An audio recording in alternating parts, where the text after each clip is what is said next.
Сәлем достар, сіздермен Айгерім. Бүгін біз сіздермен өте дәмді, жұмсақ болып шығатын шарлотка пирогы, яғни алмалы бәліш пісіретін боламыз. Бұл пирогтың дәмі шынымен де өте ерекше әрі оңай жасалады. Құрамы да қолжетімді, барлықтарыңыздың үйлеріңізден табылады. Мен бұл пирогты аптасына бір рет жасап тұрамын, себебі отбасымызбен сүйіп жейміз. Бұл пирогтың сіздердің де отбасыларыңызға сөзсіз ұнайтынына сенімдімін. Сондықтан видеомды соңына дейін қарап, міндетті түрде жасап көріңіздер. Әлі алда көптеген ерекше рецептермен бөлісетін боламын. Жіберіп алмас үшін каналыма тіркеліп кетіңіздер. Бізге қажетті заттар: қаймақ, ұн, 3 жұмыртқа, сұйық май, қопсытқыш, ванилин, қант және 4-5 дана алма. Ең алдымен таза ыдысымызға 3 жұмыртқамызды жарып саламыз.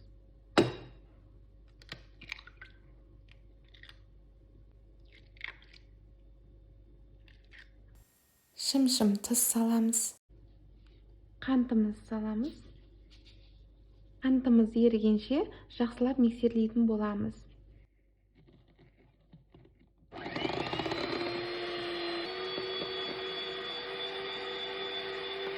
Осылай массамыз ағарғанша миксерлейміз. Бұл дегеніміз қантымыз жақсы еріді дегенді білдіреді. Енді үстіне қаймағымыз саламыз. Қаймақ менде 20%, негізінде кез келген пайыздағы қаймақты қолдана берсеңіздер болады. Бір араластырып, үстіне сұйық майымызды құямыз. Ары қарай миксермен араластырмайсыздар. Осындай қасықпен немесе аз қасықпен де араластырсаңыздар болады. Ванилин саламын, дәм беру үшін. Тағы кішкене араластырып, ең артынан ұнымызды салатын боламыз. Ұнымызды електен өткізіп аламыз. Ұнымыздың барлығын елекке салып, үстіне қопсытқышымызды қосамыз. Екеуін бірге електен елеп отырып араластырамыз. Ұнның түйіршіктері қалып қалмауы қажет. Осылай жақсылап, тиянақты араластырасыздар. Мен осылай ұнды 4-5-ге бөліп саламын. Сол кезде ұнның түйіршіктері қалмайды, жақсы араласатын болады. Осылай біркелкі масса шыққанға дейін жақсылап араластырып алыңыздар. Себебі арасында ұнның түйіршіктері қалып қалуы мүмкін. Өте әдемі болып шықты. Бұны әзірге қоя тұрамыз. Алмаларымызды тазалап алатын боламыз. Осылай ортасын алып тастайсыздар. Барлығын осылай тазалап шығамыз. Мінекей барлығын тазалап алдық. Енді қазір 4 бұрышты етіп турап шығамыз. Орташа етіп турап шығыңыздар. Барлығын осылай турап шығамыз. Мінекей осындай көлемде етіп турасаңыздар болады. Енді дайындаған қамырымызға алмамыздың барлығын саламыз. Алманың барлығы қамырға біркелкі араласуы қажет. Осылай жақсылап бір араластырып аламыз. Енді осы массамызды формамызға құятын боламыз. Мен осындай кольцоға пісіремін. Диаметрі 24 см.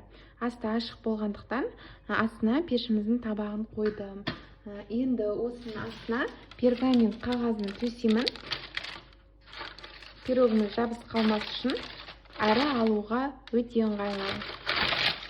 Массамызды құямыз.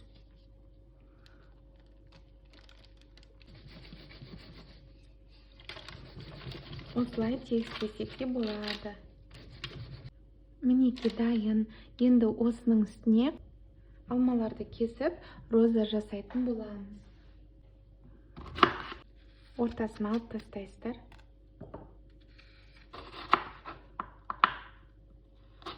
осылай жалпағынан жіңішке етіп турап шығамыз.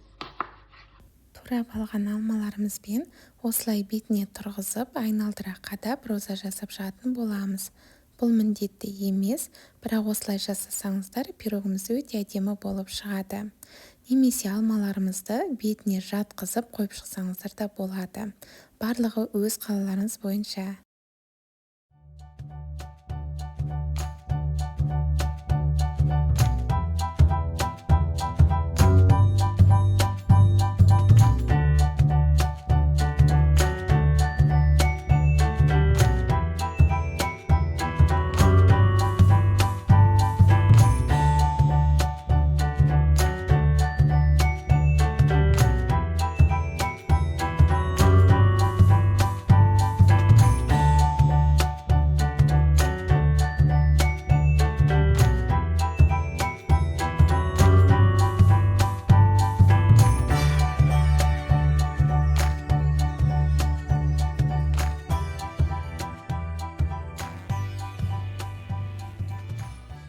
Мінеки дайын.